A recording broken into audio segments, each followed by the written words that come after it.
कंकड़ इतना छोटा सा कि उंगली पर आ जाए, किंतु सोचिए यदि यही कंकड़ आंख में लग जाए तो कितनी बड़ी समस्या बन जाता है। अब सोचिए ये कंकड़ आपके मार्ग में है, आप पादुकाएं पहनकर बड़ी सरलता से आगे निकल जा सकते हैं, किंतु यदि यही कंकड़ आपके पांव और पादुकाओं के बीच फंस जाए तो आप ठीक से चल नहीं पाएंगे, भले ही वो मार्ग पुष्पों से भरा क्यों ना हो। अर्थात आप बाहर की समस्याओं से, उन चुनौतियों से लड़ सकते हैं, भीतर की नहीं।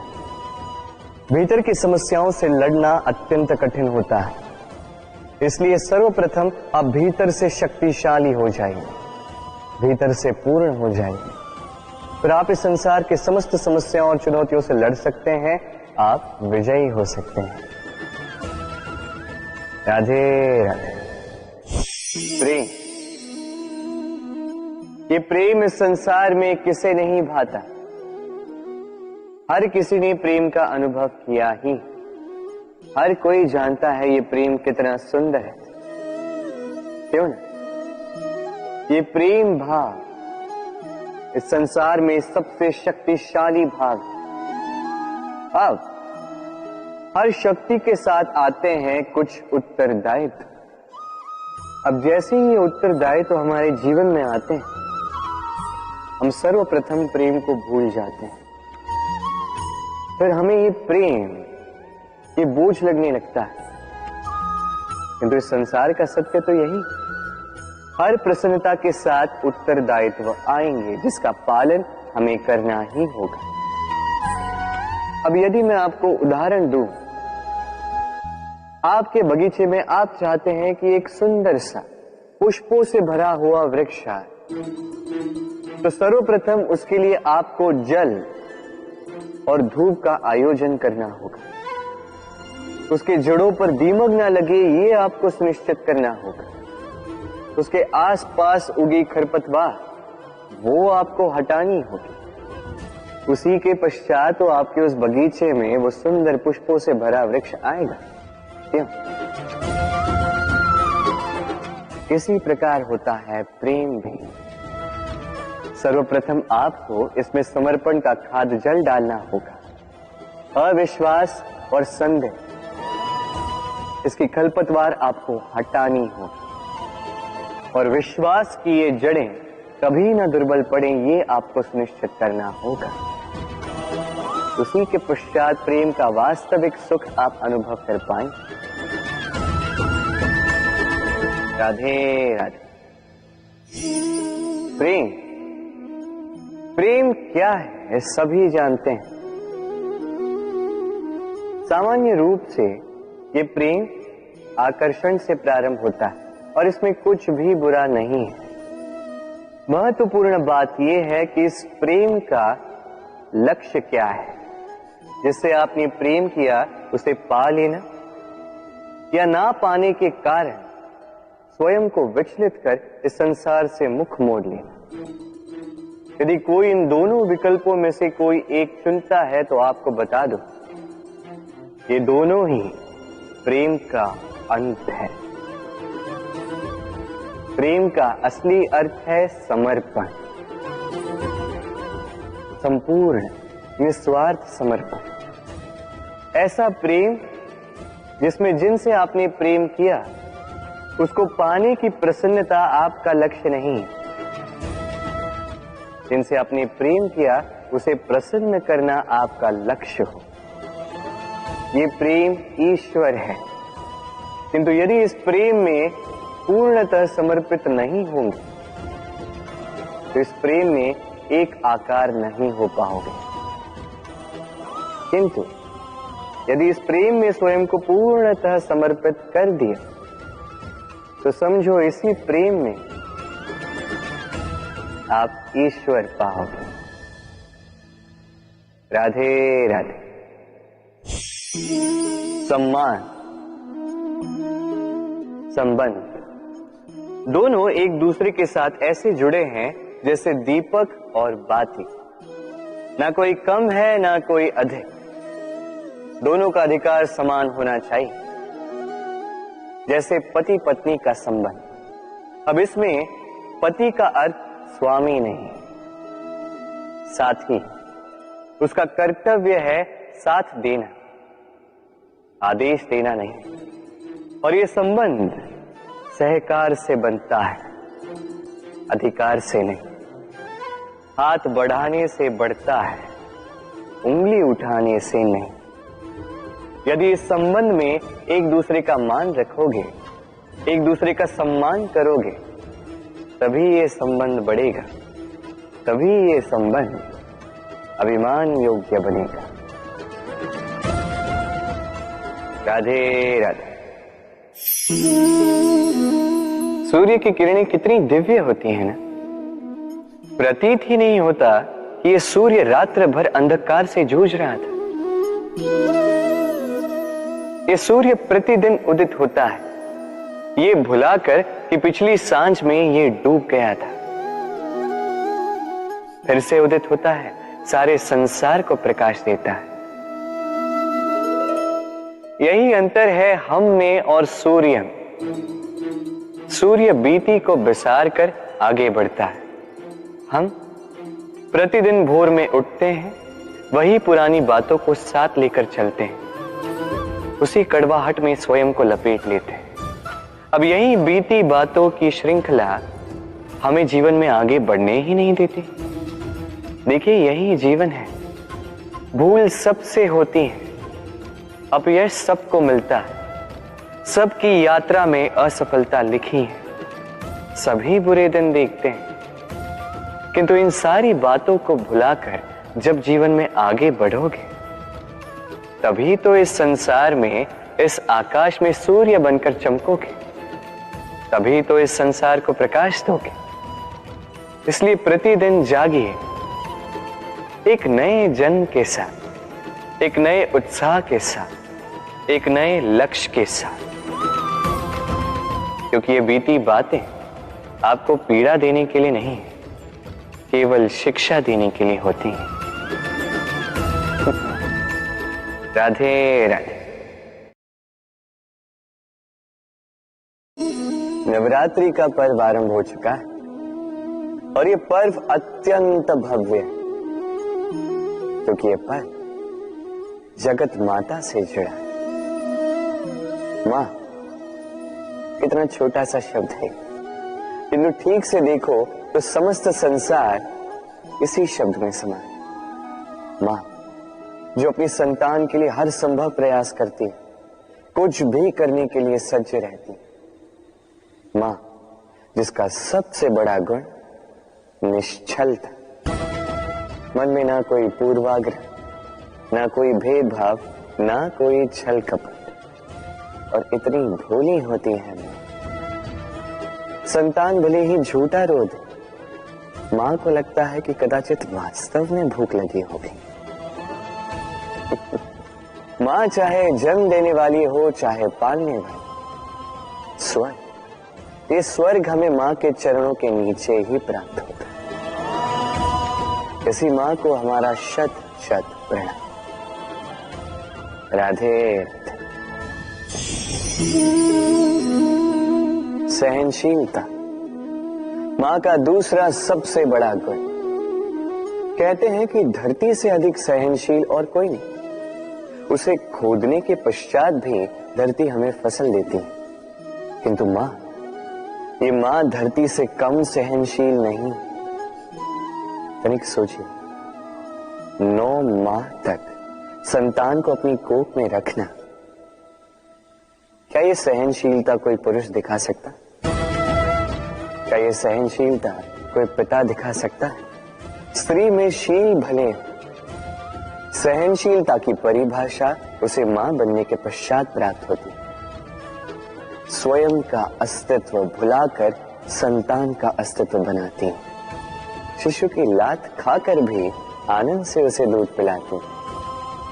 ये होती है मां, और इसी मां जननी को हमारा शत शत प्रणाम। राधे राधे। मां का एक और सबसे महान गुण, स्वयं को ढालने की अद्भुत शक्ति। जिस प्रकार एक मां स्वयं को ढाल सकती है और कोई नहीं कर सकता। मां एक महानदी की भांति है जिसकी ऊर्जा असीमित है किंतु अहंकार बिल्कुल नहीं। जिस प्रकार एक नदी ढलान के अनुरूप मुड़ जाती है, उसी प्रकार एक मां अपने संतान के अनुरूप ढल जाती है, चाहे जैसी भी परिस्थिति हो। उसके सोने के समय के अनुरूप स्वयं का सोना, उसके जागने के समय के अनुरूप स्वयं का जगना, संतान की इच्छा का भोजन वो स्वयं का मनपसंद भोजन बना लेती।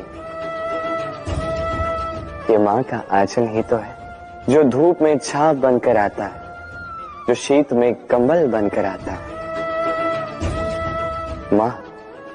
मां ऐसी होती है कि संतान की निद्रा ना टूटे, इसलिए एक करवट सोने का अभ्यास कर लेती, और इतना स्वयं को केवल वही ढाल सकती है जो संतान की ढाल बन सकती।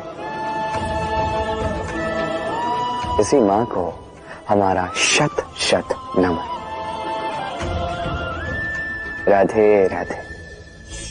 मां के दो और सबसे महान गुण, साहस और संबल।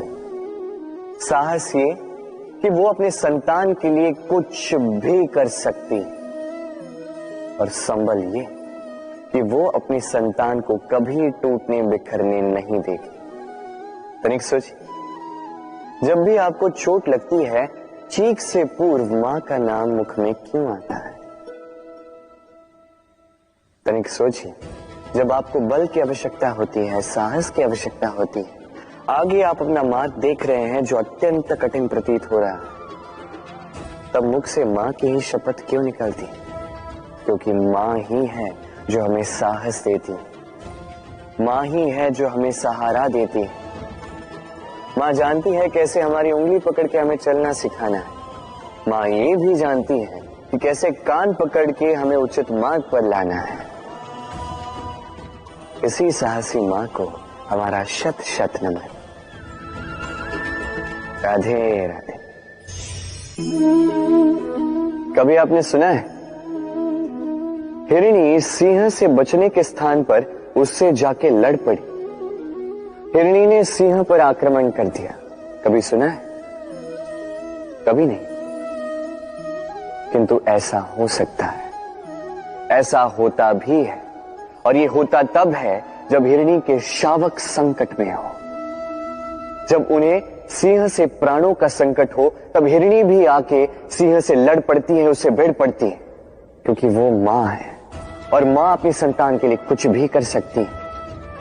ये ममता है, ये जितनी कोमल हो सकती है उतनी ही कठोर भी हो सकती है, और अपने संतान के हित के लिए वो क्रोध की पराकाष्ठा पार करते हुए अपने संतान की सुरक्षा करके ही रहेगी। और इसीलिए तो मां संतान के जीवन की सबसे बड़ी ढाल कहलाती। इसी मां को हमारा शत शत नमन। राधे राधे। करुणा, करुणा वो भाव है जिससे संसार के सारे भाव जन्म लेते हैं, और ये समस्त संसार ये मां से जन्म लेता है। मां वो व्यक्ति है जो करुणा का सागर है। संतान को देखकर ही समझ जाती है कि उसकी विडंबना क्या है, उसकी आवश्यकता क्या है। संतान के नेत्रों में यदि अश्रु दिखे, वो देखकर ही समझ जाती है कि उसके शरीर के कौन से भाग में उसे चोट लगी है। संतान के बिना कहे मां समझ जाती है कि आज भोजन में संतान क्या खाएगी। ये होती है मां। मां करुणा का सबसे बड़ा रूप है, और आज के युग में मनुष्य जो है, थोड़ा भी आगे क्यों ना निकल जाए, मां को तो पीछे ही छोड़ देता, मां को भूल ही जाता है। ये भूल आप कभी ना करें, कभी ना करें, क्योंकि मां वो करुणा है जो यदि आपके जीवन से चली गई, उसके पश्चात आप जीवन अवश्य जिएंगे, किंतु कभी जीवन जी नहीं पाएंगे। उसके पश्चात आपके जीवन से आपका ये मूल्यांकन, आपके जीवन से करुणा का ये भाव ये भी आप खो दोगे। आपकी मां सबसे अधिक महत्वपूर्ण है। यदि मां को खो दिया तो समझ लीजिए सब कुछ खो दिया। इसलिए मां को सदैव स्मरण रखिए, सदैव उसे प्रेम दीजिए और मेरे साथ कहें राधे राधे। आज विजयदशमी, वो दिन है जब श्री राम ने रावण का वध किया। वो दिन है जब श्री राम ने लंका पर विजय प्राप्त की। लोग कहते हैं कि ये अच्छाई की बुराई पर विजय का प्रतीक है। इसे देखने का एक और रूप भी है। जी हां, ये प्रेम के विजय का भी प्रतीक है। ये परिवार के विजय का भी प्रतीक है। आपको तो ज्ञात होगा ही कि रावण महाज्ञानी था, महाशक्तिशाली था, महादेव का परम भक्त था रावण। अब जो व्यक्ति कैलाश पर्वत उठा सकता था, वो व्यक्ति स्वयं एक कटे हुए वृक्ष की भांति श्री राम के चरणों में गिरा हुआ था। क्यों? क्योंकि राम के साथ लक्ष्मण थे, वही रावण के साथ विभीषण भी नहीं था। एक और परिवार में बढ़ता प्रेम था, तो दूसरी ओर परिवार में बढ़ती तरह। स्मरण रखिए, यदि संसार पर विजय प्राप्त करनी है तो सर्वप्रथम परिवार में प्रेम बनाए रखना होगा। परिवार में केवल प्रेम बढ़ाइए, द्वेष कभी नहीं। आप सदैव सुखी रहेंगे और जीवन की हर बाधा पर आप विजय प्राप्त करें। राधे राधे। देखिए, कल जो आने वाला है उसके लिए आज को व्यर्थ करना अनुचित है। हमें इस प्रकृति से यही सोच, यही सीख पानी चाहिए। आज का ये क्षण ये कल नहीं आएगा, और कल जो क्षण आने वाला है वो आज को किसी भी प्रकार से प्रभावित नहीं करता। बस इसी सीख को ध्यान में रखते हुए आप सभी निश्चिंत रहिए। जीवन क्या है? ये जीवन, हम जन्म लेते हैं, बड़े होते हैं, हमारे माँ बाप हमें पालते हैं, फिर उनके धन से हमारा बालपन बीतता, फिर हम बड़े होते हैं, हम विवाह कर लेते हैं, हमारी संतानें होती हैं, हम उनको पालते हैं, फिर हम वृद्ध हो जाते हैं और एक दिन इस संसार से चले जाते हैं। क्या यही जीवन है? आता होगा ये प्रश्न मन में कई बार, है ना? अब तनिक जल की यात्रा देखिए। सागर से भाप बनकर उठता है, मेघ बनकर बरसता है, फिर नदी बनकर पुनः सागर में समावेश करता है। तो कभी ये प्रश्न नहीं करता कि उसका जीवन क्या है, उसका उद्देश्य क्या है। हर भाव जीता है और दूसरों के लिए जितना बन सके देता जाता। जब सागर में होता है तो असंख्य जल जीवों को जीवन देता है। जब सागर से भाप बनकर मेघ बनता है तो किसानों को आशा देता है कि फसल पुनः उपजेगी। जब वर्षा बनकर बरसता है तो इस सूखी प्यासी धरा को सींचता है, और जब नदी में होता है तो किनारों पर वनस्पतियों को जन्म देता है। तो सोचिए, क्या जल कभी ये सोचता होगा कि उसका जीवन क्या है, उसके जीवन का उद्देश्य क्या है? नहीं, वो बस अपना धर्म करता जाता और जितना हो सके सबको आनंद देता जाता। इसलिए जीवन में कभी ये प्रश्न मत कीजिएगा कि ये जीवन क्या है, इस जीवन का उद्देश्य क्या है।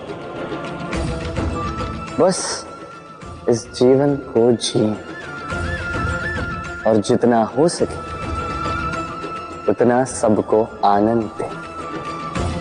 मन प्रसन्न होकर बोलेगा राधे राधे।